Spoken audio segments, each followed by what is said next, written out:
Hello everyone watching at home, you're with Sarv McClinton from Adelaide Eternal, bringing you another 7-minute 7-point series Deck Tech. This time I'm bringing you an entire shell to talk about. This is the Big Tempo shell, and it has 48 mainboard cards and 10 sideboard cards that are basically identical no matter which version of the color combinations that I play.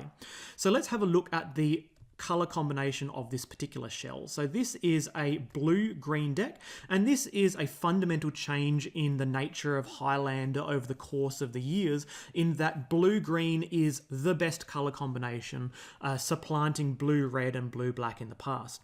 Now, you can play blue-green in a variety of different shells. You can play it in a mid-range shell, you can play it in control, you can play it in tempo, but fundamentally what the Big Tempo shell takes advantage of is the fact that you can pivot between any of these different approaches.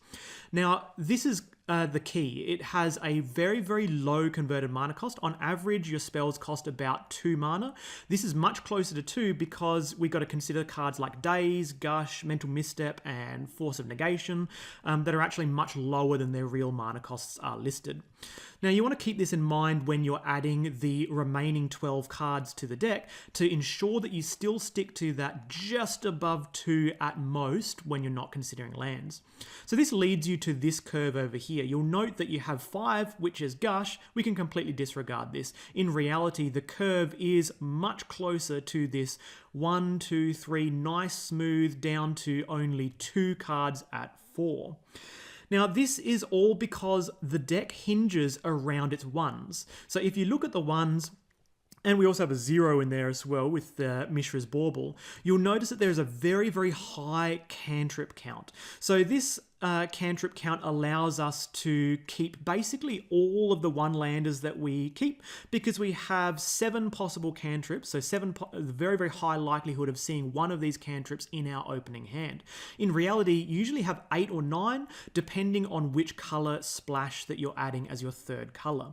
So this allows us, as I say, to have a very low land count. If we scroll down to our lands, you'll see here that we've only got 20 lands. Now, in the past, 20 lands has been largely reserved for decks like pure traditional tempo. If you look at the original Rug Life versions, I was playing 20 lands on a tempo deck and thinking this is very, very low. In reality, tempo decks nowadays will play something like 19 or 18 lands, especially those with combo-esque type finishes too.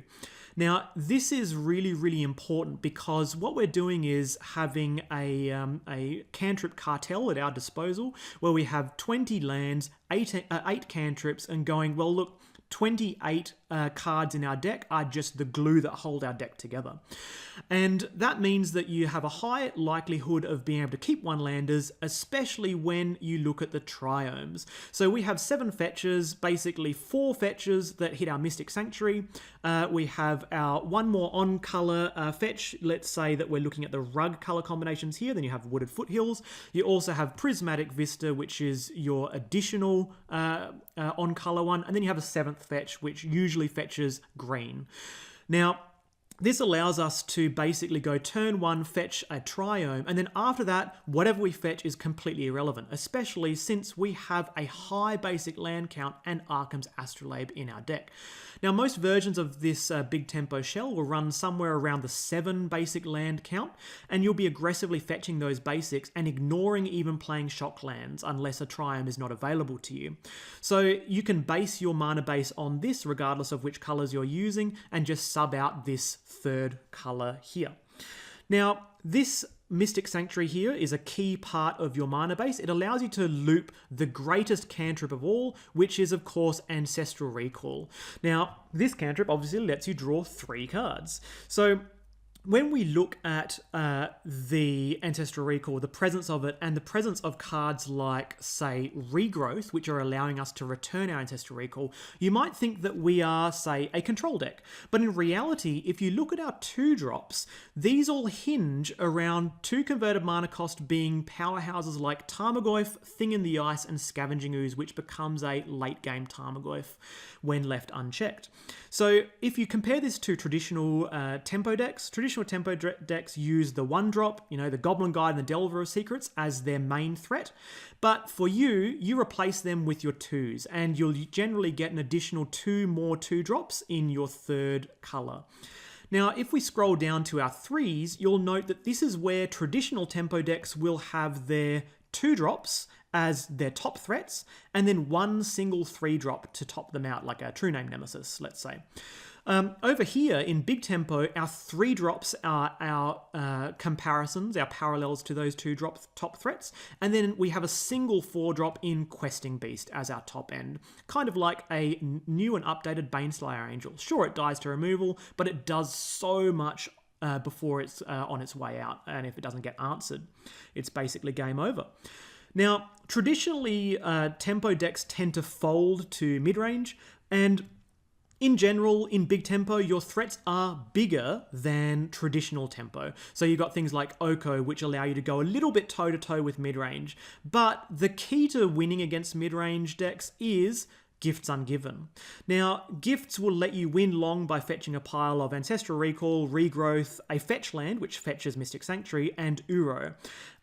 Now, if you have any of those cards already in your graveyard or in your hand, you can take alternates like Gush, which will let you return that Mystic Sanctuary and replay Gush itself or Ancestral Recall, and Snapcaster Mage.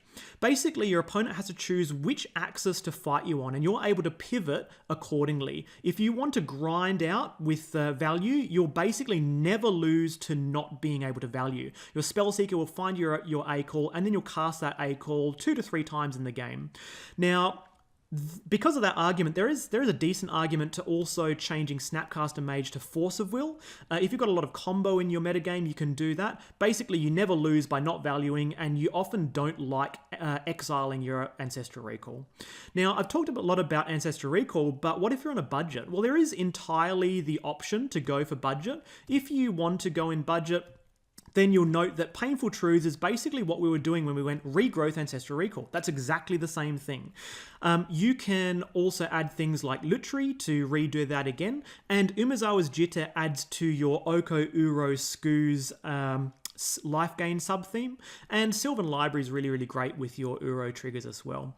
If you're moving into black for Painful Truths, then you can also play Seagate Stormcaller because it allows you to copy things like Inquisition of Kozilek and Thoughtseize, and also Charter Course is a great supplement to that.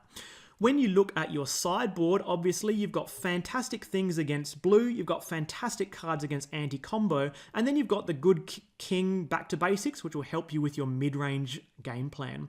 So if you like the look of this shell, sleeve it up, dabble with your third color, and I'll come back to you with another video and talk to you all about the different variants that you can add to this 48 card main board shell.